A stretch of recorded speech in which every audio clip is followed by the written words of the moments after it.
Question number 1. Briefly describe what happened to the poet while he was traveling. कम अल्फाज में briefly यानी कम अल्फाज में shortly आपको बताना है कि पोएट के साथ क्या हुआ था जब वो सफ़र कर रहा था।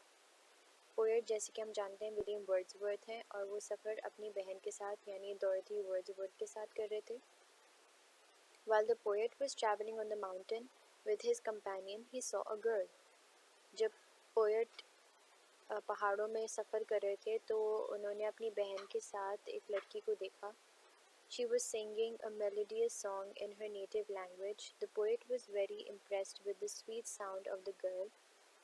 तो वो लड़की एक बहुत मीठा सुरीला गाना गा रही थी अपनी ही ज़बान में जो उन्हें समझ नहीं आ रही थी और साथ साथ फसलें काट रही थी खेतों में। He listened to her song silently, and although the song was not in the poet's language, he was impressed so much that he composed a poem. हालांकि वो गाना पोएट की लैंग्वेज में नहीं था और वो बिल्कुल भी नहीं समझ पा रहे थे कि वो क्या गाना गा रही थी, लेकिन उसकी आवाज़ और उसका अंदाज़ उन्हें बहुत भाया, तो उसी से वो बहुत ज़्यादा इम्प्रेस हो गए थे और फिर उन्होंने ये पोएम लिखी उसके ऊपर। Question number 2. Briefly describe how William Wordsworth enjoyed the song. बताना है कि विलियम वर्ड्सवर्थ ने किस तरह से वो गाना एंजॉय किया। Answer. The girl who was singing a song while she was reaping the crop became a complete source of nature for the poet. ऐसा लग रहा था कि कुदरत की कोई अशिया हो, बहुत हसीन अशिया जो गाना गा रही है उस तरह से। Her attractive sound impressed the poet so much that he could not remain silent and composed a poem. इतनी अच्छी लगी उनको उसकी आवाज़ के उनसे रहा नहीं गया और उन्होंने एक पोएम लिख दी उसके ऊपर, नज़म लिख दी पूरी। और उस नज़म में भी देखा जाए तो वो उसकी तारीफ़ मुकम्मल तौर पे नहीं कर पा रहे और यही कह रहे हैं कि मेरे पास तारीफ़ के लफ्ज़ नहीं हैं ऐसी आवाज़ बयान करने के लिए। Her natural sound became the source of joy for the poet, who compares the song with the melodious sounds of nightingale and cuckoo. जैसे कि हम जानते हैं पोएम में पोएट ने उसकी आवाज़ को नाइटिंगेल और ककू से तशबीह दी है। नाइटिंगेल भी एक चिड़िया है और ककू भी एक चिड़िया है जो दोनों गाना गाती हैं। उनकी आवाज़ को बहुत माना जाता है कि मीठी आवाज़ होती है, तो कहा गया है कि उससे भी अच्छी आवाज़ उस लड़की की थी, उन दोनों चिड़ियाओं की आवाज़ से भी अच्छी उस लड़की की आवाज़ थी। Even after the song was over and the poet approached his work, he, in his imagination, enjoyed the song. It remained a source of joy for the poet in his remaining life. जब वो चले गए थे poet उस मंज़र से, तभी उनके जहन में वो और उनके दिल में वो गाना बसा रहा, इतना उन्हें पसंद आया।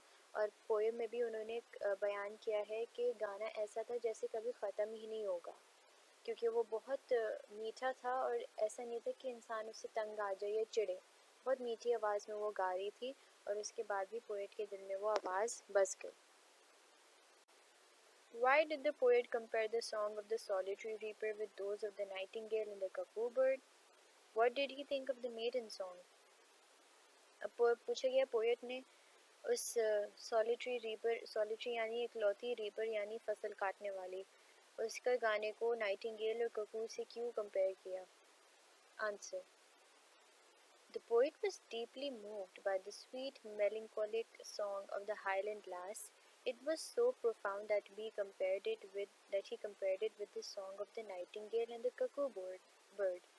The nightingale sings to welcome weary travelers in the Arabian desert. The maiden's singing is compared to the soothing effect of the nightingale singing on the travelers. अच्छा जी, तो जो पोएट हैं वो बहुत ज़्यादा हिल गए थे उसके गाने से। उन्हें इतना पसंद आया कि उन्होंने उसके गाने को ककू और नाइटिंगेल के गाने से कंपेयर किया। अब क्यों कंपेयर किया? क्योंकि जिस तरह एक नाइटिंगेल गाना गाती है अपने मतलब चहकती है अपनी मीठी और सुरीली आवाज़ में, किन के लिए चहकती है? उन सफ़ीर के लिए जो अरबी रेगिस्तान में आते हैं, तो वहाँ पे उनके लिए वो नाइटिंगेल गाना गाती है और उन्हें एंटरटेन करती है। तो वो कहते हैं कि मेडिन का गाना उस नाइटिंगेल से भी ज़्यादा सुरीला लग रहा है, जो इन सहाफ़ियों को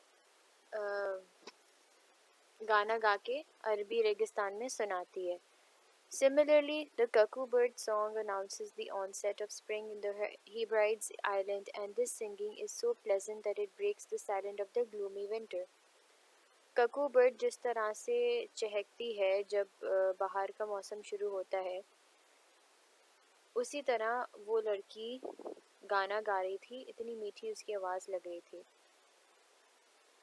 The entire valley was overflowing with this music, and the melody lingered on in the poet's ears long after she had completed singing her song.